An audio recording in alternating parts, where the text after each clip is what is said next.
Hi, it's Leanne. Today we're going to talk about doing a time checkup.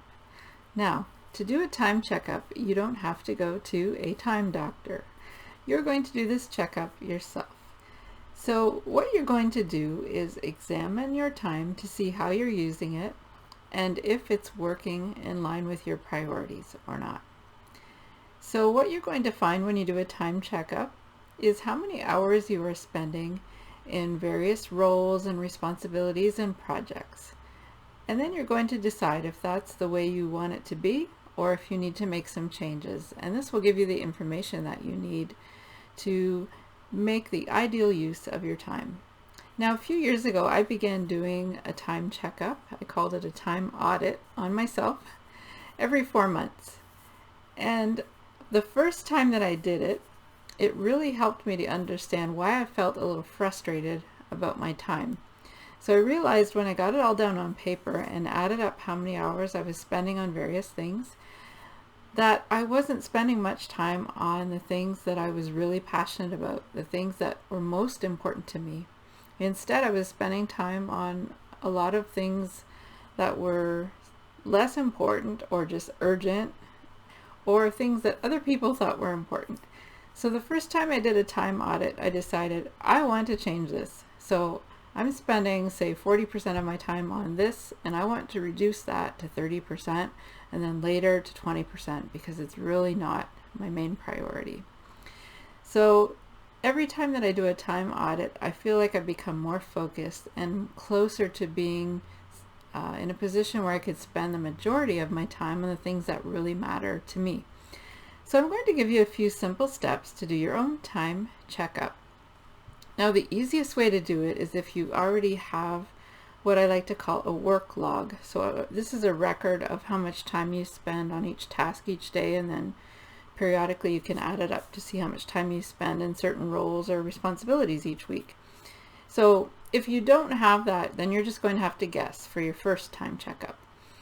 Now, it's best to use a period of at least 4 weeks, and even longer would be better. So I do mine on 4-month periods, and that seems to work well for me.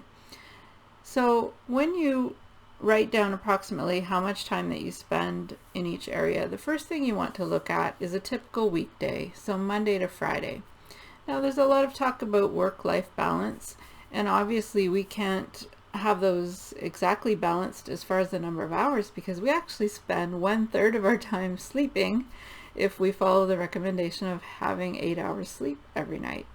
So if you look at a typical weekday, do you spend 1/3 of your time sleeping, 1/3 for work, 1/3 for personal time? So that would be an 8-hour workday, 8 hours of sleep, 8 hours for eating, exercise, family activities, things like that. So do you see any adjustments that you need to make to your weekdays, your Monday to Friday?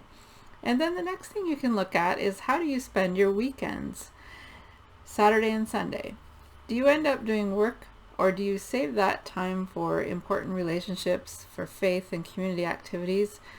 If you find that you're working all weekend, then it might be time to set some work boundaries and try to keep that work within Monday to Friday so that you can have some time to rest and recharge on the weekends. Now, as far as your actual work time, you need to list each of your work-related roles, responsibilities, or projects and try to figure out how much time you typically spend in each of those on a monthly or a weekly basis. And the reason I say monthly or weekly, there are some activities that have to be done every week, but there are others that only have to be done every month. For example, balancing your bank statement. So you can decide which way you want to do that. But just to give an example, for an online entrepreneur, the list of activities might include content creation, marketing, community interaction, bookkeeping, continuing education, etc. So you'd be writing down how many hours you're spending in each of those areas.